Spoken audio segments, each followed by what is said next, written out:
Rain tapped the old roof like small fingers. The house was quiet except for a steady cough from the little girl's room. Ethan stood in the narrow hallway, one hand on the doorframe, the other holding a warm cup that had gone cold. He had been up for hours. He had tried tea soup in a wet cloth. He had checked the old thermometer twice, then a third time. The numbers were too high. They scared him. Lila lay in bed, cheeks hot and shiny with sweat. Her hair stuck to her forehead. Her breath came fast, then slow like it forgot the right rhythm. She was 7, small for her age but brave. She always smiled at him when he was tired, as if her simple smile could fix everything. Tonight she did not smile. Her eyes opened and closed in heavy blinks. "It's okay," Ethan said softly, even though it didn't feel okay. "I'm here." He had called the clinic earlier, but the line was busy, then it went down. Storms often cut the signal. He could drive, but the truck had a broken belt that he had not yet replaced. He had meant to fix it last weekend. Then the extra shift at the garage came up, and the money from that shift now lay in a thin envelope on the kitchen table, already promised to the landlord. Life felt like that. Always one step behind. Always a choice between two bad doors. He changed the cloth on Lila's head, wrung the heat out of it in the bathroom sink, and put it back. She sighed, and for a second he felt a small relief. He sat on the edge of her bed and watched her breathing until his eyes burned. The clock by the lamp said 12:03 a.m. The house was a small square box in a small town. The walls knew their secrets. The floor knew how much he paced at night. Down the hall the wind pushed against the windows and the gutters made wet, tired sounds. Somewhere far away, thunder rolled like a big animal turning over in its sleep. Ethan rubbed his eyes. He told himself he would stay awake all night if he had to. Tomorrow he would find a way to get to the clinic. He would carry her if he must. He would go door to door if that's what it took. He would do anything. He always had. He was about to stand when the house made a new sound. It was small and soft, as if someone touched the front door with care. Not a bang. Not a heavy fist. Just a single, gentle knock. Ethan froze. The clock ticked once, twice. He listened. The wind held its breath. Then came the gentle knock again. 3 taps spaced like a slow heartbeat. No one came to his door at this hour. He did not have friends who visited late. The neighbors kept to themselves. Sometimes the landlord showed up without warning, but not at midnight, and not with a knock so polite it felt like a whisper. He looked at Lila. She was still. Her chest rose and fell. The cloth had gone warm again. He stood and pulled the blanket higher around her. "I'll be right back," he whispered. He moved down the hall, past the kitchen table with the thin envelope of rent and the pile of unpaid bills beneath it. He reached the door and put his hand on the knob. He felt the raw wood frame with his fingertips. The third knock did not come. Whoever was there waited in silence, patient as the rain. "Who is it?" Ethan asked through the door. A quiet voice answered. It was soft, but the sound cut through the storm like a clear bell. "I am sorry to disturb your night. May I rest here just for a little while?" The voice was old but not weak. It sounded careful and kind, like a teacher in a classroom or a nurse who has seen many sad nights and still speaks with hope. He didn't know the voice. He looked through the peephole and saw only a silver shape and a dim glow. He hesitated. "I have a child here," he said. "She is sick." "I know," the voice said, not unkindly. "That is why I ask gently." Ethan did not understand, but he understood the cold. He felt it through the door, a wet, biting cold that would be cruel to anyone outside. He thought of his mother's old words. A door is heavy when you fear, light when you care. He unlocked the deadbolt. He opened the door a little, ready to close it fast if he needed to. Rain rushed the gap. On the small porch stood an old woman, long and thin, wrapped in a cloak that looked like silver fabric and rainwater woven together. The cloak clung but did not drip. It glowed softly like moonlight held in a jar. Her hair was white and fine, her face lined and quiet, her eyes a pale blue that seemed to hold more than eyes should hold. She looked human. She also looked like something dreams make when they want to be kind. Ethan felt a small fear, but not of harm. It was the fear one feels when the world tilts and shows a hidden side. "I am traveling," she said. "The night is heavy. May I sit and be warm for some time?" Ethan did not know what else to do. He opened the door wider and stepped aside. "Come in," he said, "but be quiet. My daughter is sleeping." "Thank you," she said and stepped inside. As she passed him, the air felt warmer. The rain sound faded like a curtain dropping. He closed the door. The house felt different with her in it, as if it had more space than before. The old woman looked around the small entry, the wall hooks with their one jacket and one small pink coat, the mat with tired shoes, the thin line of light from the hallway. She smiled a little as if a memory had come to her and it was a good one. "Let me take your cloak," Ethan said, unsure if that was right. "It will not drip," she said. "It keeps its own water." Then she tilted her head. "You are tired. You carry worry like a heavy pack." Ethan's throat tightened. He wanted to say something sharp, something like, "That is none of your business," but his voice only found a tired truth. "My daughter is sick. I don't know if the fever will break." The old woman's eyes softened. "May I see her?" "I will not disturb her. I only wish to look." Every part of Ethan said this was strange. You do not let a stranger near your child. You do not open your door at midnight to glowing cloaks. And yet the house felt calm, and the rain had gone from a threat to a background song. He watched her for a long second and then nodded. "All right," quietly. They moved down the hall. At Lila's door, the old woman paused and put a hand on the wood. Her fingers were long and thin, and Ethan saw tiny lines of light under her skin, faint as spider silk. She breathed out, as if listening to something inside the door. Then she stepped in. Lila lay as before, small and hot and still. The old woman drew near the bed without sound, her cloak trailing a soft glow that made the room feel like dawn. She looked at Lila's face, at the rise and fall of her chest, at the bowl and cloth by the lamp. She did not reach out to touch. She only watched. "Her name is Lila," Ethan said, not sure why he spoke. "Yes," the old woman said softly. "Lila," Ethan stared. "How did you—" "Hush," she whispered, not to silence him but to soothe the air. The old woman stood very still. Then she began to speak in a low voice, words Ethan did not know, gentle syllables that felt round and slow, as if each sound carried warm water. The language made no sense, yet it made his shoulders drop. He felt his jaw unclench. The room smelled faintly of pine and dust after rain. Lila stirred. Her breathing steadied, her brow relaxed. A coolness seemed to spread through the room like a window had opened to mountain air. Ethan stepped closer, eyes wide. He looked at the thermometer and then back at his daughter. The numbers had not changed yet, but he felt change rolling in like a quiet tide. The old woman stopped speaking. She watched Lila a moment longer and then turned toward the window. The storm was still there, but the thunder had moved farther away. The sky beyond the glass shifted with clouds, and between them a thin strip of stars showed. The old woman stepped near and lifted her eyes. Ethan stood beside the bed, half ready to guard, half ready to fall to his knees and thank whatever this was. "Who are you?" he asked. "I am a traveler," she said. "I have been watching this world for a very long time."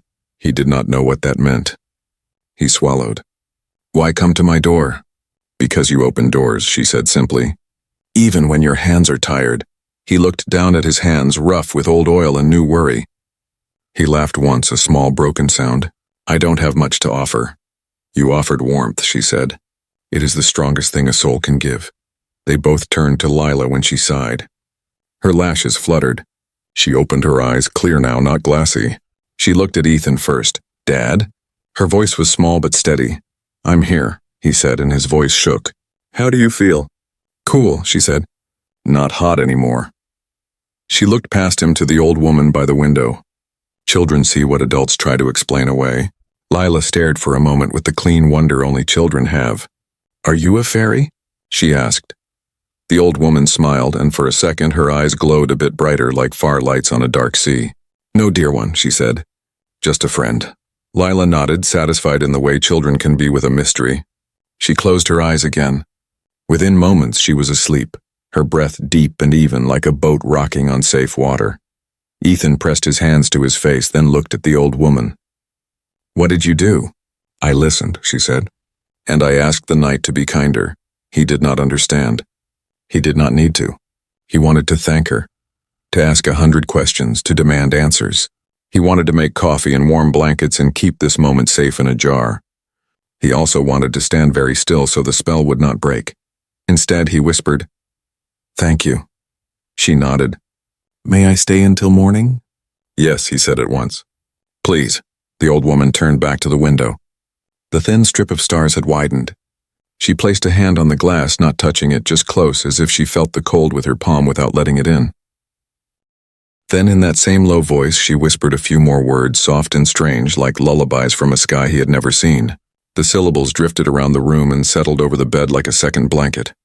Ethan watched the stars reflect in her eyes. He did not know it yet, but behind those clouds other lights moved. Small, sharp lights that did not belong to storms or airplanes. He did not know that the night he opened his door would be the last quiet night for a long time. All he knew was this: his daughter was breathing like a child again, and an old stranger stood in his home and the house felt held. The clock ticked toward 1 in the morning.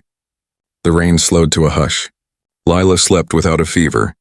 The old woman kept her soft watch by the window. And Ethan, a tired single father in a small town, stood in the doorway and felt a thin thread of hope pull through his chest, bright as a star in winter. Behind the glass, the clouds shifted. The old woman's lips moved once more. The words were too gentle to hear, but even the night seemed to listen. Then she let the silence fall, and the room, for the first time in many days, felt completely at peace. The morning light crept into the small house slowly, painting the walls in pale gold. Rainwater dripped from the roof in quiet rhythm. The storm had passed, but the air still smelled like wet earth and silence. Ethan woke up in the chair beside Lila's bed, his neck stiff, his back sore. He blinked at the soft light, confused for a moment about where he was. Then he remembered, the old woman. The knock at midnight. He sat up fast. The chair creaked. His eyes went straight to Lila. She was sleeping peacefully, her face cool and color returning to her cheeks. Her small hand rested on the blanket, open and calm. Ethan reached out and touched her forehead. It was cool, soft and real. The fever was gone. A strange relief washed through him, like a heavy door in his chest had been pushed open. But before he could think too long, he smelled something he hadn't smelled in weeks: food cooking. He stood and walked out to the hallway. The smell of eggs, bread, and something sweet filled the house. He stopped by the kitchen doorway and froze. The old woman was there. She stood by the stove, moving gracefully, her silver cloak folded neatly on the chair. She wore a simple gray dress now, clean and plain. Her hands moved with ease, turning the bread in the pan, stirring something that shimmered faintly blue in a small pot. "Good morning," she said without turning. "You didn't sleep much." Ethan swallowed. You're still here." She turned, smiling softly. "You said I could stay until morning." "It is still morning." He didn't know what to say. He stepped closer, watching her move like she had lived here all her life. She took 2 plates down from the shelf, found forks, poured tea from the old kettle that hadn't been used in months. She did all this without asking where anything was. How do you know where things are?" Ethan asked, voice uncertain. "I see patterns," she said simply. "Every home has its rhythm, the same way a heart does." Ethan frowned. He wasn't sure if that made sense or if it was just something strange people said. But then he remembered the night before, Lila's fever disappearing, the old words whispered in the dark. He stared at the pot of glowing blue liquid. "What's that?" he asked. "Something to help her lungs," the woman said. "Only a little left. After today she won't need it." He wanted to ask what it was made of, but the words stuck. He sat at the table instead. His mind was a mix of gratitude, confusion, and quiet fear. "Lila's fever. It's gone," he said. The woman nodded. "The child's body needed a little light. The night gave it." Ethan rubbed his eyes. "You talk like that a lot." "Like what?" she asked. "Like, you know more than you should." She placed the plate before him. Golden bread, warm eggs, and tea that smelled faintly like mint and something he couldn't name. "Perhaps I do," she said. "Or perhaps I only remember what most have forgotten." He stared at her. "You talk like you've been alive forever." She smiled, but there was sadness in it. "Not forever. Only longer than most." Lila's small footsteps came from the hall then. She rubbed her eyes and blinked at the light. "Dad? It smells nice." Ethan turned, smiling wide with surprise. "You're up?" She nodded. "I feel good." She looked at the old woman. "You stayed, I promised," the woman said, smiling gently. "Come, eat something warm." Lila sat beside Ethan, eyes full of curiosity. She looked healthier, brighter, as if she had never been sick at all. She ate slowly, watching the stranger like she was part of a dream she didn't want to end. After breakfast, The woman stood by the window, looking out at the yard where morning mist still hugged the ground. Birds had returned, singing soft songs in the wet branches. "Do you live near here?" Ethan asked. "No," she said. "My home is far from this place, far beyond your skies." He thought she meant another country, maybe somewhere across the ocean. "You're a traveler, then?" "Yes. I watch the stars and follow their songs." Ethan laughed nervously. "Right, the stars have songs," she turned to him. "They do. You just stopped listening." He froze. There was something about the way she said it, like she wasn't joking. Her eyes seemed to glow a little, pale blue, catching the light like ice. Lila spoke then softly. "You talk like the stories Dad used to tell me." The woman smiled. "Stories are the echoes of truth. Humans forget that." Ethan leaned forward, lowering his voice. "Who are you, really? Last night you showed up out of nowhere. You healed my daughter. You talk about stars and skies. What are you hiding?" The old woman met his gaze. "Would you believe the truth if I told you? Try me." She looked out the window again, watching a small bird shake rain from its wings. Then she said quietly, "I have been watching this world for a long time, longer than you can count in your years. Humans once looked up with hope. Now they only look down with worry. But kindness remains. Small fires in the dark." She turned back to him. "You lit one last night." Ethan's jaw tightened. "So you're saying..." "What? You're some kind of angel?" "Not an angel," she said softly. "An observer. A guardian, perhaps, though I have failed at that many times." He shook his head, overwhelmed. "You're not making sense." "I will soon enough." She walked toward the table and placed her hand gently over his. Her skin was warm, almost too warm, and it sent a faint hum through his arm. "Darkness moves again, Ethan. It has found your world, and it will not ask before it takes." He pulled his hand back slowly. "Darkness? What does that even mean?" She did not answer right away. Instead, she looked down the hallway toward Lila's room, then out the window where the clouds were beginning to thicken again. There are those who seek to control light, to bend life itself for hunger and rule. They have destroyed many worlds already. This planet is next. Ethan stared at her, half angry, half afraid. "You're saying Earth is in danger?" "From what, aliens?" She looked at him with eyes that held no doubt. "Yes." He laughed softly, shaking his head. "You can't expect me to believe that." "I don't expect you to," she said calmly. "But you will see soon." The room felt colder for a moment. Outside, the wind picked up again. "I must leave soon," she said.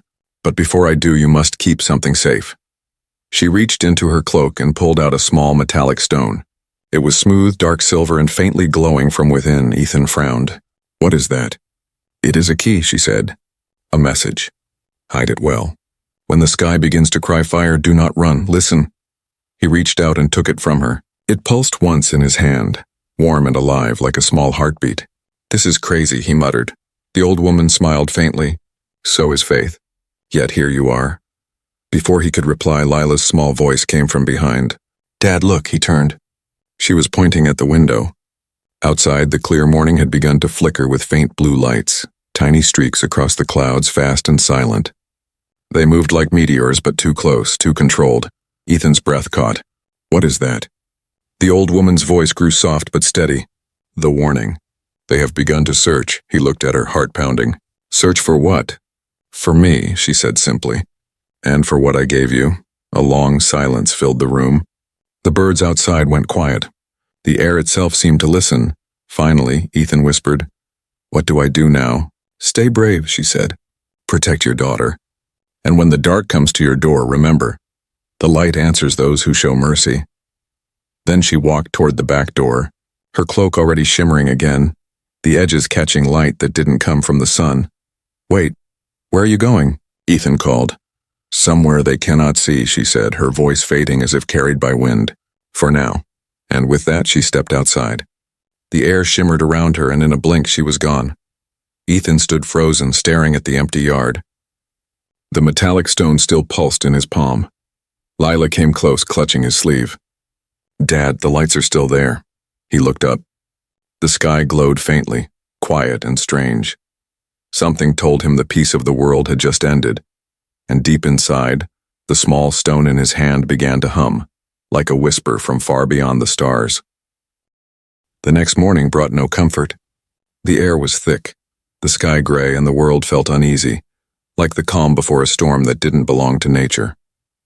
Ethan barely slept. Every time he closed his eyes, he saw flashes of blue light above the clouds, the kind that had no sound but felt like they were watching. He sat at the kitchen table, the small metallic stone resting on his palm. It still pulsed faintly, like it had its own heartbeat. He had tried to put it down the night before, but no matter where he placed it, on the table, the counter, even in a drawer, it somehow ended up near him again. It was warm, alive in a quiet, unsettling way. Lila sat across from him, drawing on old scrap paper. Her crayons scratched softly, her tongue poking out in concentration. When Ethan leaned over, his stomach twisted. She wasn't drawing flowers or animals like she used to. She was drawing the old woman, standing under a silver sky filled with glowing ships. Ethan forced a smile. "That's a pretty picture, sweetheart." "What's it about?" Lila shrugged. "She told me to draw it." He froze. "Who?" "The lady from last night." She didn't look up, her crayon moving in looping, careful lines. "She came to my dream." "She said the stars are moving and we have to listen when they call." Ethan's hand clenched around the table edge. "You dreamed about her?" Lila nodded. "She said not to be afraid. She said you'd know what to do." He didn't. He didn't know anything. But he smiled anyway because Lila was watching. "Maybe it was just a dream, kiddo. You're feeling better now. That's what matters." She gave a small nod, but her eyes didn't leave the paper.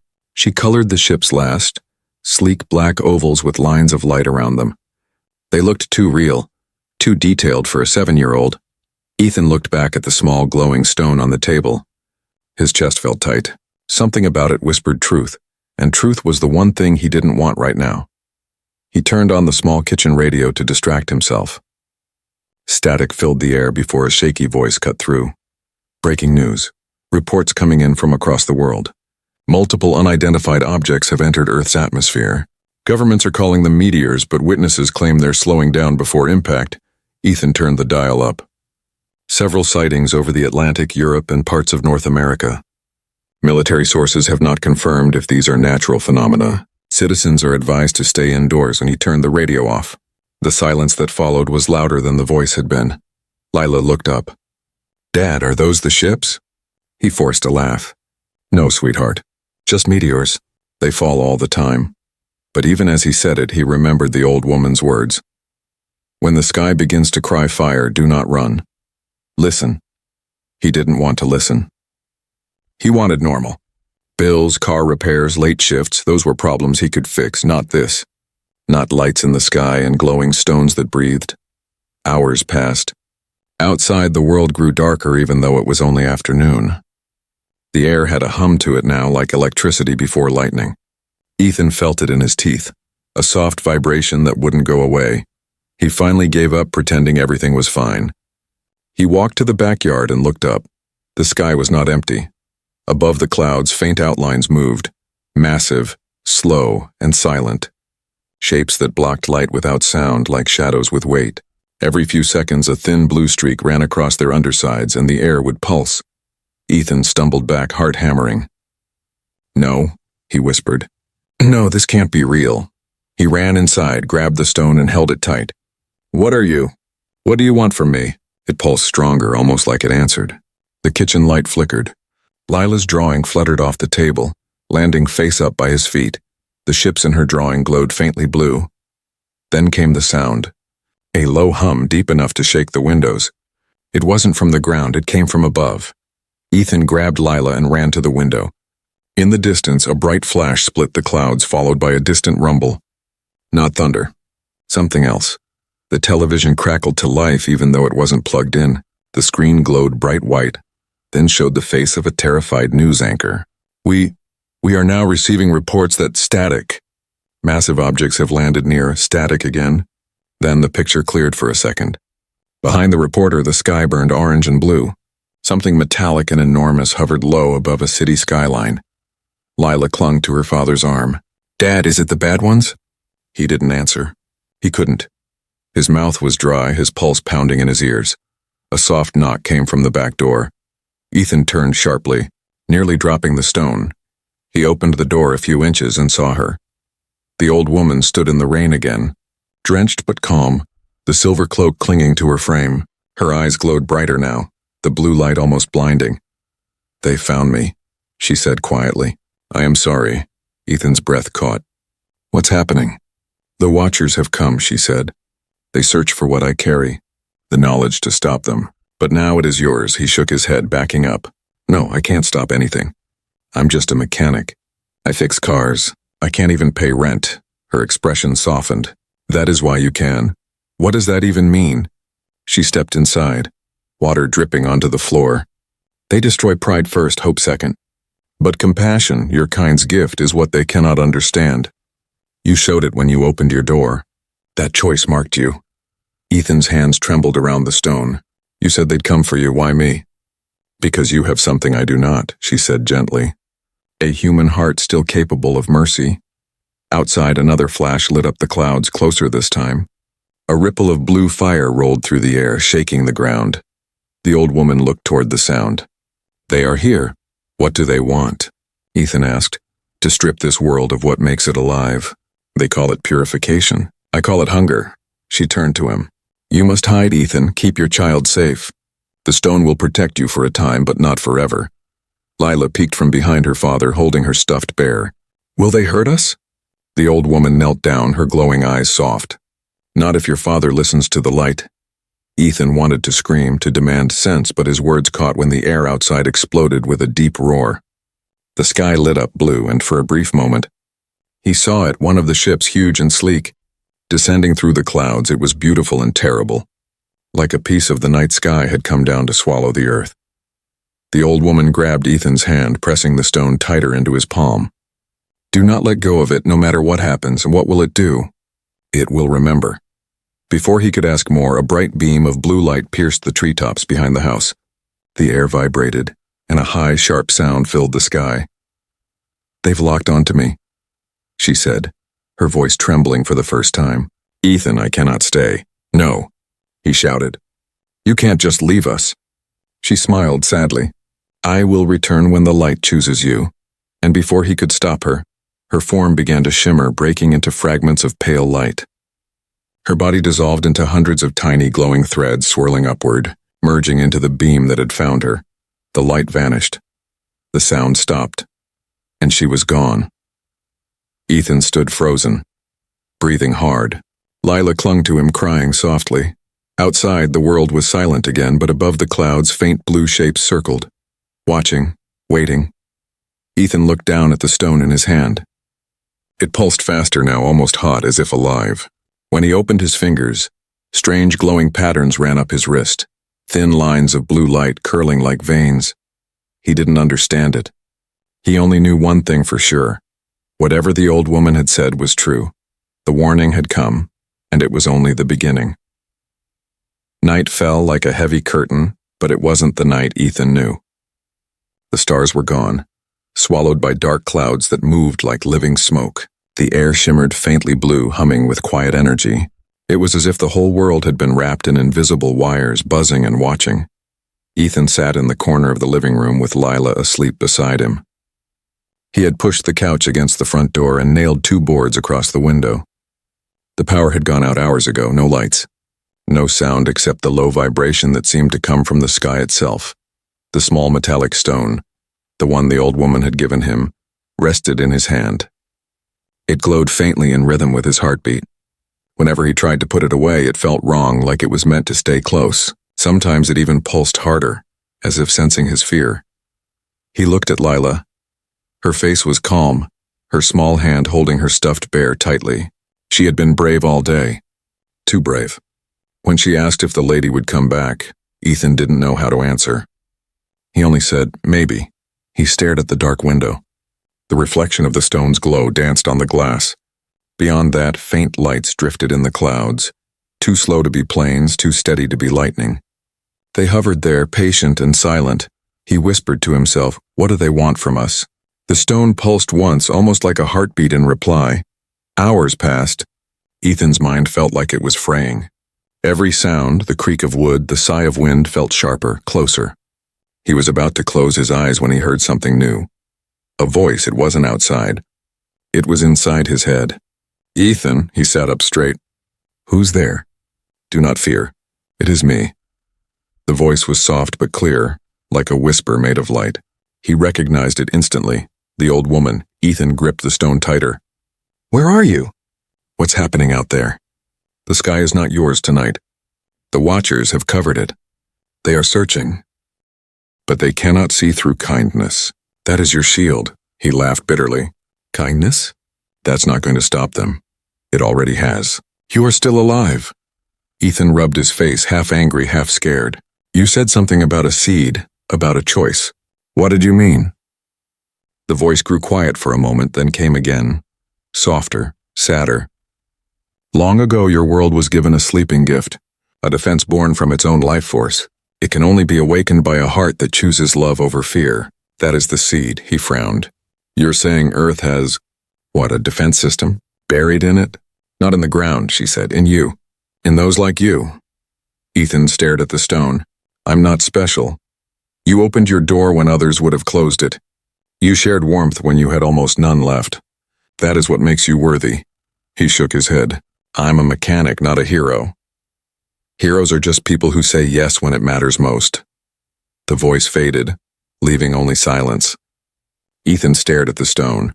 It began to glow brighter, the light crawling up his fingers and wrist. He felt a warmth spreading through his arm, gentle at first, then growing stronger, almost burning. He gasped and dropped the stone, but it didn't fall. It hovered in the air in front of him, spinning slowly.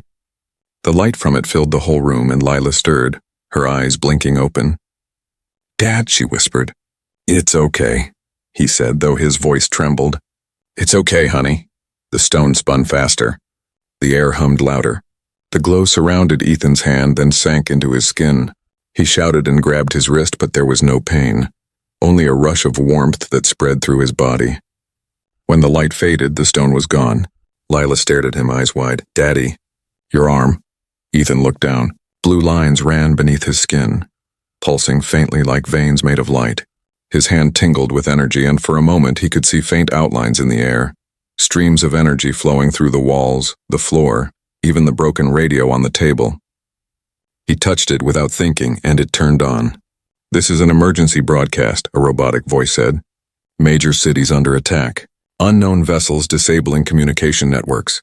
Stay indoors. Shelter if possible." Ethan jerked his hand away, and the radio went dark again.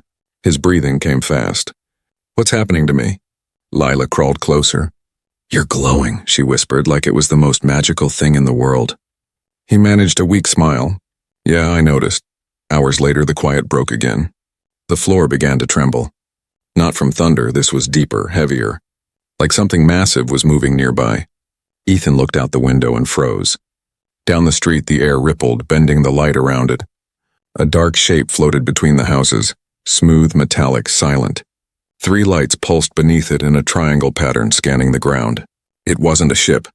It was a drone, large as a car and moving like a predator sniffing for prey. Lila grabbed his sleeve. "Dad."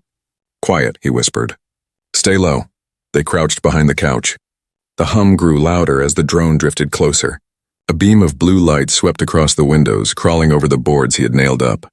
For a moment, everything glowed. Then it stopped. Ethan held his breath. The hum faded.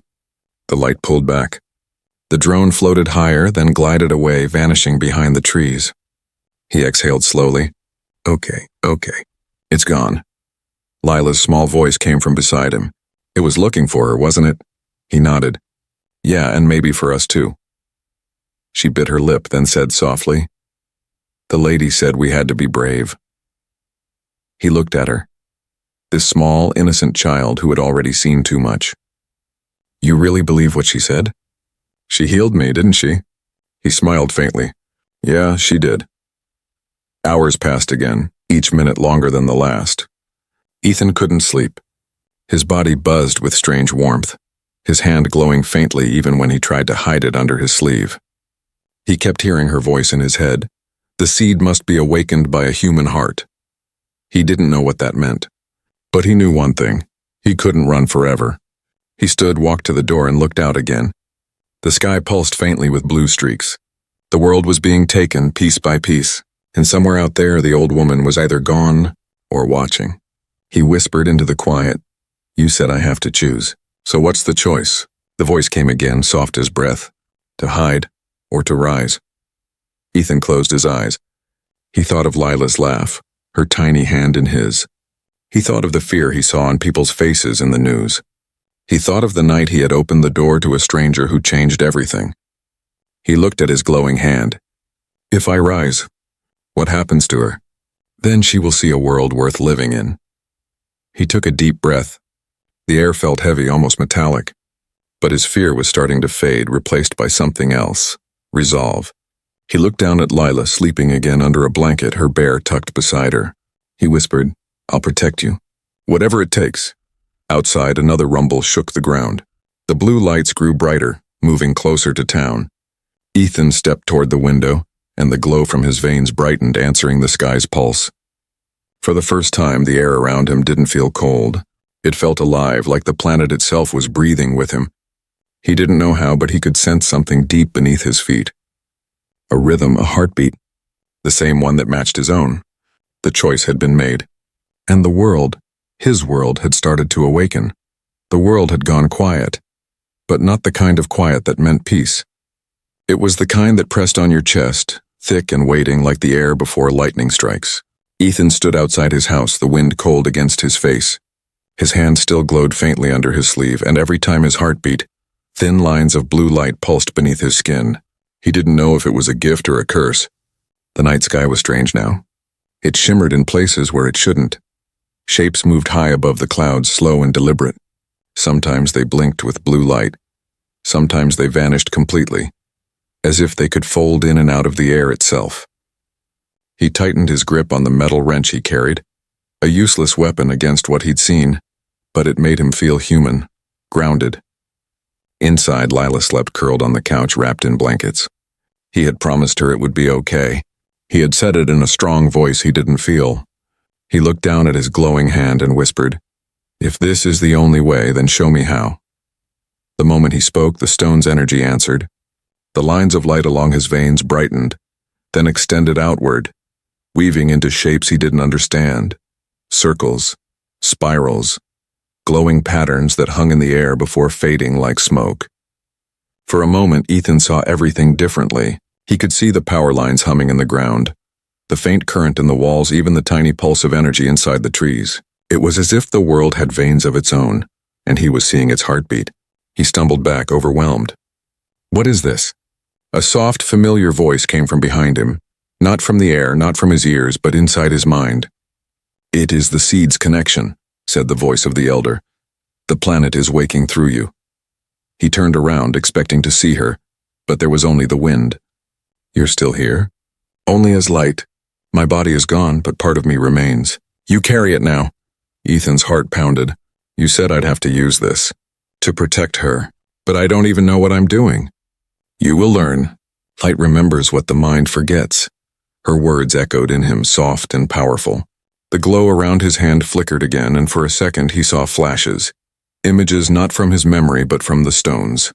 A vast planet made of crystal seas. Towers that reached through clouds of gold.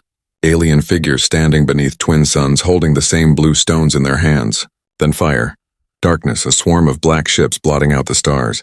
He gasped as the images vanished. They came to us too, the elder said quietly, and we failed to stop them. But your world still has a chance. Ethan swallowed hard. Why me? Why not someone stronger, smarter, someone who knows what to do? Because strength alone cannot save a world. You opened your door. That is where all hope begins. Her voice faded again, leaving him in the cool wind and silence. By morning, the sky had changed color again, gray mixed with faint blue streaks that drifted like smoke. The town was eerily empty. Most people had fled during the night. The few cars that passed by were packed with families, their faces pale behind the glass. Ethan stood on the porch, holding a cup of cold coffee that didn't calm him. Lila came out, clutching her stuffed bear. Dad, she said softly, the lights are closer. He looked up. She was right. The glowing orbs that had hovered far above the clouds were now lower, visible even in daylight. They moved in slow circles, leaving trails of light like scars across the sky. They're looking for something, Ethan said quietly. Lila tilted her head. For her, he nodded. And maybe for us. She reached out, her small hand brushing his glowing wrist. The light beneath his skin pulsed brighter. "It doesn't scare me," she whispered. "It feels warm." Ethan knelt beside her. "You can feel it too?" Lila nodded. "It talks to me sometimes. Not with words. Just feelings." That made his stomach twist with both fear and awe. "What kind of feelings?" She smiled faintly. "Like the earth is dreaming, and it knows my name." Before he could answer, the ground beneath them trembled, a long, low vibration that made the porch boards shake. Birds burst from the trees, flying wildly. Ethan grabbed Lila's hand. "Inside, now!" They ran back into the house just as a loud hum filled the air. The windows rattled. Dishes fell from the counter. Through the small window, Ethan saw a massive dark ship descending over the town. It wasn't like the drones. It was much bigger, shaped like a crescent moon made of glass and shadow. At its center glowed a single blue eye, spinning slowly. He felt the stone's warmth surge through his arm again. The house lights flickered to life even though the power had been dead for a day. The elder's voice returned, stronger this time. "They are here for the seed. You must protect it." Ethan shouted aloud. "How?" "I don't even know what it is." "You do. The seed is life itself, and it already chose its heart." He turned toward Lila. Her eyes were glowing faintly blue, the same color as his. "No," he whispered. "You mean her? She carries what I could not finish. Through her the earth can fight back, but she cannot awaken it alone." The ship outside released a sharp, metallic cry, and beams of light swept across the streets. Houses burst into fire as the beam struck. Ethan grabbed Lila and ran for the basement. The air shook with thunder and burning ozone. "Hold on," he shouted, covering her with his body as dust and light rained from above. The beam hit their yard, but instead of fire, a pulse of blue energy exploded outward. The ship's light faltered, flickering in confusion. Ethan looked up, stunned. The energy had come from them, from his hand and from Lila's small body glowing beside him. Lila's voice trembled. "Dad, I think we stopped it." "You did that?" he asked. She nodded slowly, her eyes bright as stars. "I didn't mean to, it just happened when I got scared." Ethan stood, shaking. The ship above them hovered uncertainly, then began to charge again. He looked at Lila. "We have to run." "No," she said softly. "She said to listen, remember?" "Listen to what?" "The earth," Lila whispered, closing her eyes. The wind stopped. The world went still. Ethan could feel something deep beneath his feet. Something ancient and vast, moving slowly like a sleeping giant. The ground pulsed once, twice, matching his heartbeat. Then the elder's voice spoke one last time. "It begins now. The light answers the brave." Ethan didn't think, he only acted. He grabbed Lila's hand, held it tight, and focused on the warmth flowing through them both. The blue light expanded, wrapping around them like a shield. Outside, the ship released its beam, but the light bent, breaking apart before touching them. It shattered into sparks, fading into the air. The ship groaned like a wounded creature backing away. Ethan stared, breathless. "How did we—" Lila smiled, her small hand still glowing. "The planet helped us," he looked around. The air shimmered faintly, alive with light lines that stretched across the fields, connecting trees, rivers, even the clouds. For the first time, he realized it wasn't just them. The entire earth was waking up. He felt tears in his eyes, not from fear, but from awe. "We're not alone," he whispered. Lila squeezed his hand. She said we never were. That night, Ethan sat by the window watching the glowing trails in the sky. The ship still hovered, but they kept their distance now, as if uncertain. The blue light in his hand had faded to a steady pulse. Lila slept beside him, her head resting on his shoulder, her hair faintly shining with that same strange glow. He looked out at the horizon where lightning flickered. Not natural lightning, but energy rising from the ground, spreading like roots of light across the earth. The invasion had begun, but so had the awakening, and Ethan, once a tired, struggling single father, was now part of something far greater than himself. For the first time in his life, he didn't feel small. He felt connected, alive, and ready. The night sky was no longer a sky. It was alive. Blue and black currents twisted above the town. and silent ships glided between them like shadows swimming through an electric ocean. The air vibrated with quiet menace. Ethan stood on the edge of the yard, his hand glowing faintly blue, watching the horizon burn with strange light. The war had begun, and he was standing in the middle of it. Behind him, the small house trembled every few minutes as the soundless shock waves rolled through the ground. But even through the fear, through the shaking and the distant roars, he felt something else pulsing inside him. Power. He didn't understand it completely. It wasn't strength like muscle or rage. It was something gentler yet deeper, like the heartbeat of the planet itself was linked to his own. When he focused, he could hear faint whispers, not words but feelings, a steady rhythm telling him, "You are not alone." Inside, Lila sat by the window, her eyes wide but calm. She had grown quiet since their encounter with the ship earlier that day. Her small hands still glowed faintly, though she didn't seem scared anymore. Ethan turned toward her. "How are you holding up, kiddo?" Lila looked at him, her voice soft but clear. "It's talking to me again. The light?" She nodded. "It says the dark ones are close. But it also says we have to stand," he frowned. "Stand? You mean fight?" She tilted her head. "Not just fight. Shine." Before he could respond, the ground shook violently. Outside, something crashed down in the field behind the house. A pulse of blue light burst upward, lighting the trees like midday. Ethan grabbed Lila's hand. "Stay behind me." They stepped onto the porch, and the night air hit them like ice. In the field, smoke rose from a small crater. Something metallic gleamed inside it. At first, Ethan thought it was another drone, but it was smaller, shaped like an orb with claw-like appendages and faint lights flickering across its surface. It buzzed weakly, its blue glow sputtering. Lila's eyes widened. "It's hurt." "Hurt?" Ethan said, confused. "It's a machine." She shook her head. "No, Dad, it's alive. It's scared." Ethan approached carefully, wrench in hand, but the orb didn't move. Instead, a faint hum filled the air, and then a small, distorted voice came from it, broken, almost pleading. "Human, life. Signal detected. Request a link."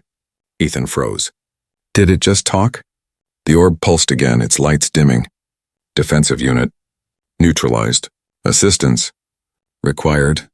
He looked at Lila, uncertain. "What do we do?" She stepped forward before he could stop her and placed her glowing hand on the orb's surface. The light from her skin spread through it instantly. The machine stopped shaking. Then, as if recognizing her, it spoke again. Clearer this time. "Heart signal confirmed. You are the child of the seed." Lila blinked. "That's what she called me." Ethan knelt beside her. "Who are you talking to?" The orb turned its single lens toward him. "Protector unit. Designated Seraph. Created to assist the seed's guardian. Directive, defend life, resist the dark wave." "The dark wave," Ethan repeated. "You mean the ships?" "Yes, they consume worlds. You must awaken the core." Ethan exhaled, rubbing his forehead. "Awaken the core, right, because that sounds easy." The orb floated slightly higher, stabilizing now under its own power. "The core rests beneath. The planet remembers. But it sleeps." He stared at the ground. "Beneath? You mean under us? All life above it is part of it. The seed's guardian must connect." Ethan felt a sudden pulse from his arm, the blue light flaring up again. His hand glowed so bright it hurt to look at. The orb turned toward him. "Guardian identified." "Wait, me?" Ethan said. "No, you've got it wrong." "I'm not," but the orb ignored him. It emitted a sharp tone, and suddenly, the air around him shimmered with lines of light, webs of energy connecting everything, the ground, the trees, even the stars. Lila gasped. "Dad, it's beautiful." Ethan stood frozen. The lines pulsed, all converging toward his chest. The warmth built until it felt like a sun burning inside him. He fell to one knee, clutching his arm.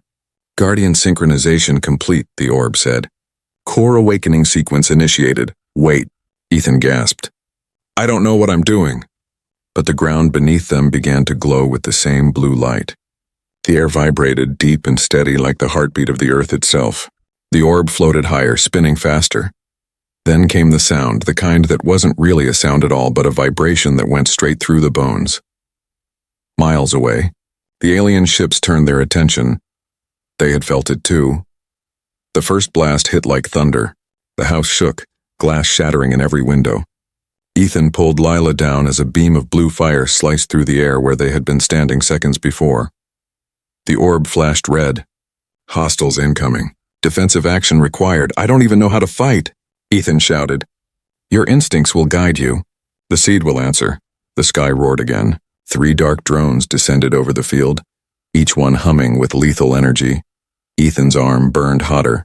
The blue veins flared until they looked like lightning beneath his skin. Without thinking, he raised his hand toward the nearest drone, and a pulse of energy erupted from his palm. It wasn't like fire or electricity.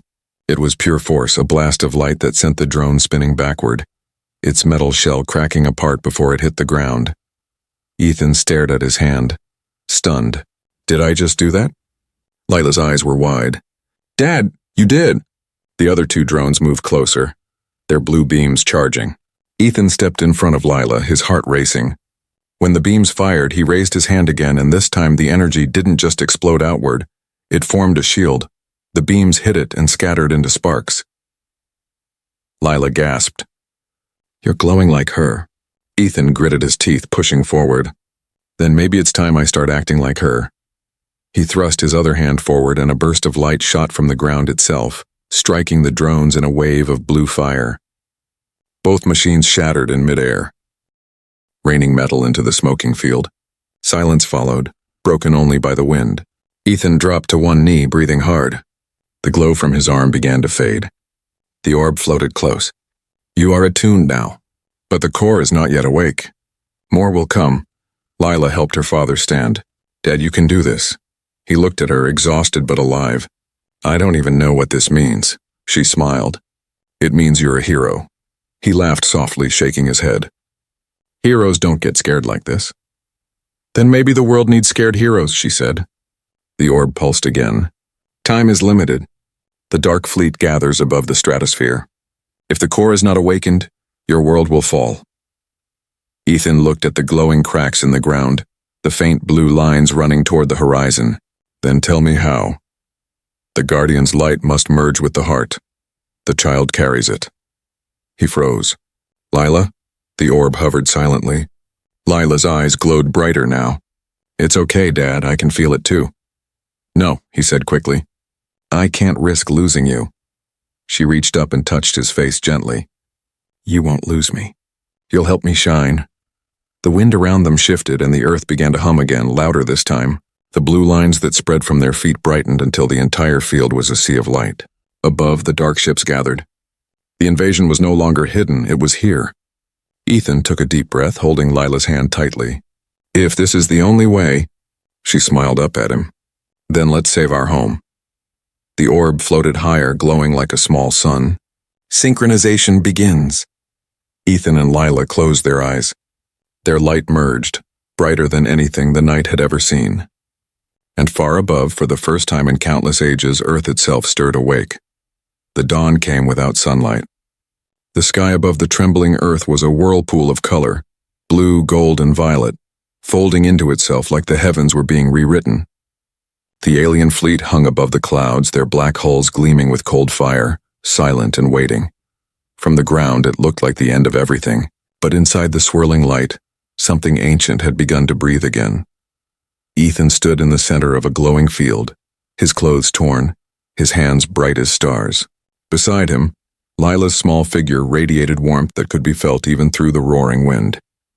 Their joined light spread in slow waves across the land, blue veins crawling across soil and stone, racing toward the horizon like the heartbeat of a living world.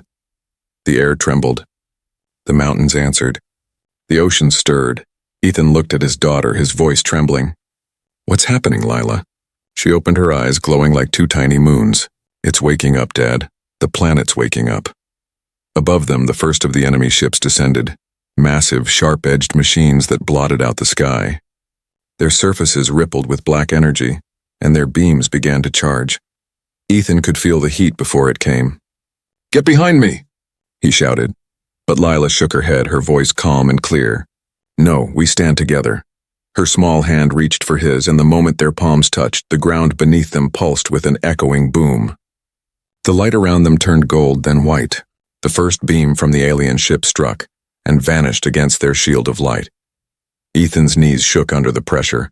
But something deep inside him, something older than fear, rose to meet it. He gritted his teeth and shouted, "You're not taking this world." The words weren't just words. They became sound and energy, carried through the earth like a declaration.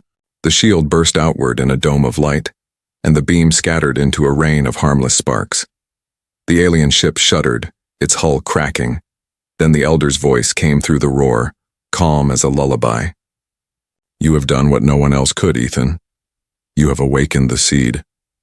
He looked toward the voice, and in the shimmering air her form began to appear, made of light, not flesh. The old woman's eyes were clear as the sky after rain. "You're alive," Ethan whispered. "I am only what remains," she said. "But you, Guardian, you are the living light now." He stared at his hands. The blue glow had turned gold, warm and steady. "I don't know what to do next," the elder smiled faintly. "You already do. You just haven't realized it." Before he could ask, another explosion rocked the ground. The rest of the alien fleet had begun to move. Dozens of black ships descended in formation, forming a wall across the sky. The air filled with their metallic hum, a sound like a planet groaning under its own fear. The elder looked up. "They fear you now. That is why they come in numbers." Lila stepped forward, her small hand tightening around her father's. "They're afraid of Earth." Ethan nodded, a grim smile breaking through. "Then let's give them a reason to be." The orb, the one that had once called itself Seraph, floated near them, its light pulsing rapidly. "Planetary synchronization complete," it said. "Core connection at 90%, defensive resonance possible." Ethan looked around. The light spreading across the land wasn't stopping. It climbed up the trees, the power lines, even the broken houses in the distance. It was as if the entire world had turned into one breathing organism, every heartbeat echoing his own. He could feel it, the unity. The pulse of oceans, the sigh of wind, the whisper of roots deep underground. "We're all connected," he murmured. "Everything." Lila looked up at him. "It's alive, Dad. It's been alive all along. We just forgot to listen." Her words brought tears to his eyes. He had spent so long fighting, surviving, struggling against the small cruelties of life. But now he realized, humanity had never been small. It had only been asleep. The first wave of ships fired again. This time the ground itself answered. The light beneath Ethan's feet surged, rising into columns that stretched to the sky. The beams struck the alien vessels with thunderous force, tearing through their shields. The ships cracked open like glass under heat, falling in streaks of blue fire. The rest of the fleet began to panic, scattering their formation, but the planet's light followed, bending and weaving like living threads. Mountains flared, rivers glowed, oceans roared in chorus. Lila's voice echoed through the storm. "Dad, it's not just us anymore, look." Ethan turned and gasped. Across the world, through the connection of the seed, he could see other lights, other humans rising, glowing faintly just like him. Farmers in distant fields, children in cities, people in hospitals, workers on rooftops, all standing in the same golden light, their hearts beating with the same rhythm. Humanity was waking up. Each pulse of light that left the planet struck another enemy ship from below, tearing through their formation like fire through dry grass. The dark fleet screamed in silence, their machines collapsing under the weight of something they could never understand. Unity. But it wasn't over yet. One ship remained, the largest of them all. It hung directly above the atmosphere, its shape like a black crown, massive enough to cast a shadow across half the continent. Its core glowed crimson, pulsing with energy that made even the earth tremble.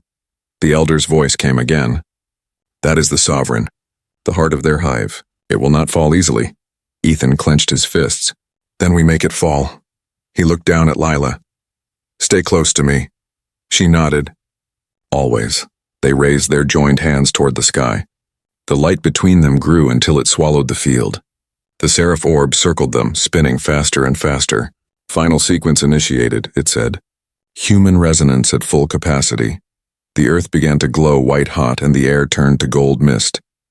The last ship charged its weapon, a red beam forming in its core. For a moment, time stood still. Ethan looked at his daughter, this tiny being who had carried so much hope. And he realized that the power they had wasn't just the planets. It was the sum of everything human. The pain, the kindness, the love, the small everyday choices that kept light alive. He smiled through the tears. "You ready, Lila?" She grinned. "Let's make her proud." The ship fired. The sky burned red. Ethan and Lila released their light. It wasn't a beam, it was a wave. A golden surge of life that tore through clouds and metal and silence. It hit the Sovereign like the voice of creation itself, shaking the heavens. The massive ship cracked, split, and then dissolved into pure light. The explosion was silent, beautiful, endless. When the light faded, the sky was clear for the first time in weeks. The stars shone, faint and distant but free. The alien fleet was gone. Only drifting ashes of blue dust remained, glowing softly as they fell like snow. Ethan collapsed to his knees, exhausted, but smiling. The light in his hands dimmed to a soft pulse, the glow fading back into his skin. Lila leaned against him, her small chest rising and falling steadily. "Did we win?" she asked quietly. He looked up at the clean sky. "Yeah, kiddo, we did." The seraph orb hovered nearby, flickering faintly. Victory confirmed. Hostile presence eradicated. Earth stable. Guardian and seed synchronized. Ethan chuckled weakly. "Good to hear," the orb's voice softened. The elder would be proud. Ethan looked at the horizon where the morning sun was finally breaking through the clouds. "She already is." Lila smiled, resting her head on his shoulder. She said she'd be watching. He nodded, eyes wet. "I know." Above them, a faint blue shimmer appeared among the stars, just a small glowing light drifting peacefully. It pulsed once as if waving goodbye. Ethan whispered, "Thank you." The wind carried the words away. Weeks later, the world began to heal. The power returned, cities rebuilt. People told stories of the lights that saved them.